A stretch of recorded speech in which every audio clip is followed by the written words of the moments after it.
Quédate en la casa, que en La Iguana nos quedamos contigo para informarte.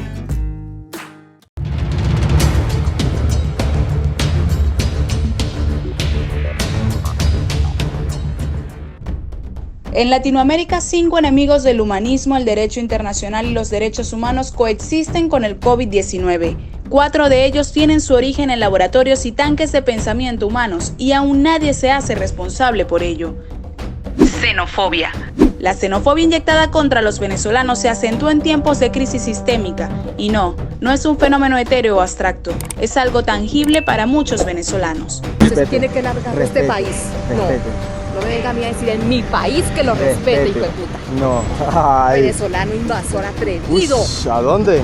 Estoy así molestia. Entonces se me va de aquí ya. ¿A dónde? Esto es zona residencial, estrato 5. ¿Sí? Usted no va a invadir mi espacio. Claro. Ya no le digo más. Usted está invadiendo territorios que no le corresponden. Ella de aquí no. Usted se calla, que usted no tiene voz ni voto en este país. Usted se calla. Según ACNUR, en medio de la pandemia de COVID-19, más de un 80% de venezolanos que trabajan lo hacen sin contratos, sin prestaciones laborales y como mano de obra en otros países. El número de venezolanos sin hogar y empleo aumenta día a día en Colombia, Brasil, Ecuador, Perú, Chile y Argentina.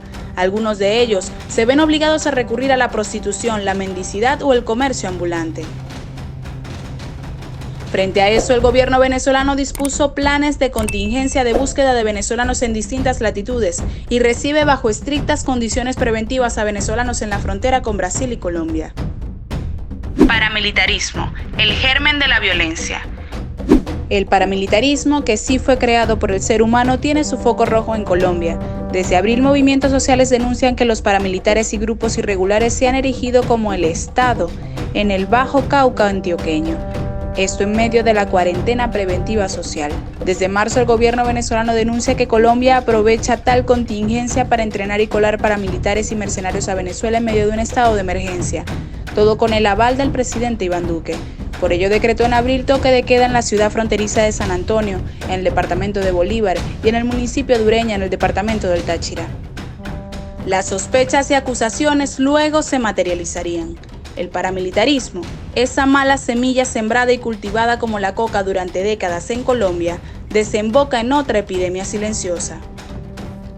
Asesinato de líderes sociales, en masa y en sus propias casas. Desde marzo, Izquierda Unida denuncia que los escuadrones de la muerte aprovechan la cuarentena en Colombia para asesinar aún con más impunidad a líderes populares, activistas sociales o ex integrantes de la FAREP que intentan reinsertarse a la vida civil.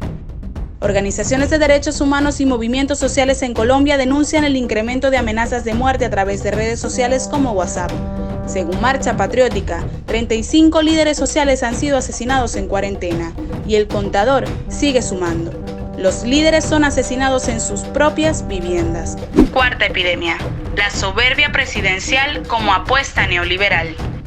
El presidente de Brasil, Jair Bolsonaro, enfrenta ahora la mayor crisis política de su mandato y se lo ha ganado.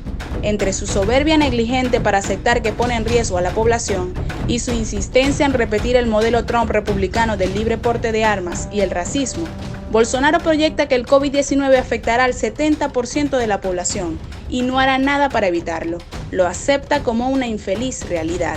Bolsonaro destituye a funcionarios que le lleven la contraria. Su negligente soberbia es influenciada por su ministro de Economía, Paulo Guedes, quien sitúa como principal objetivo que Brasil nunca se parezca a Venezuela o Argentina, siendo estos los países que desplegaron medidas más efectivas frente al COVID-19.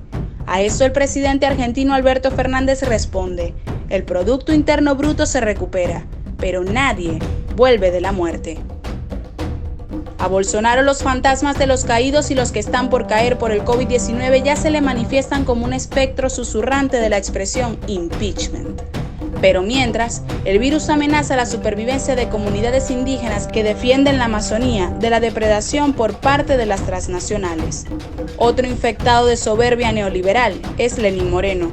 En Ecuador, el saldo de muerte y la pésima gestión de los contagios y decesos nos da una triste demostración de eso. Violencia de género y femicidios. Durante los primeros días del confinamiento en la región se encendieron las alarmas por violencia contra la mujer. En México las denuncias aumentaron un 60% En Colombia, la Fiscalía registró al menos 578 denuncias, 132 por violencia intrafamiliar y 55 por violencia sexual. En Chile, las denuncias aumentaron un 70%. En Perú, 2.500 denuncias y un femicidio se reportaron durante los 8 primeros días de cuarentena.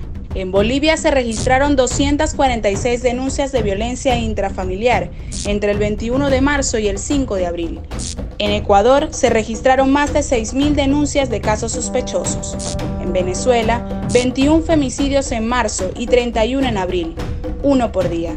Organizaciones feministas proponen al gobierno incluir un espacio para denuncias y acompañamiento en la plataforma Patria, que ha permitido un manejo eficiente de la pandemia del COVID-19. En Argentina, durante los últimos 10 años se registra un femicidio cada 30 horas. Desde que empezó el confinamiento el 20 de marzo hasta principios de mayo, se registraron 49 femicidios según informes del colectivo Ahora sí que nos ven. El 78% de los femicidios ocurrieron en casa de la víctima. 5 epidemias de larga data, tan silenciosas y con una velocidad de propagación y tasa de mortalidad incluso más alarmante que la del COVID-19.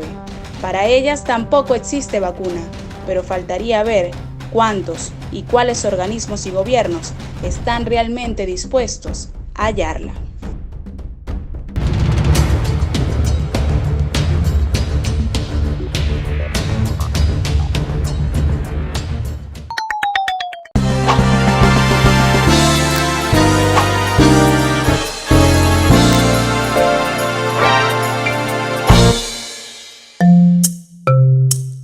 Laiguana.tv, la verdad hecha tendencia.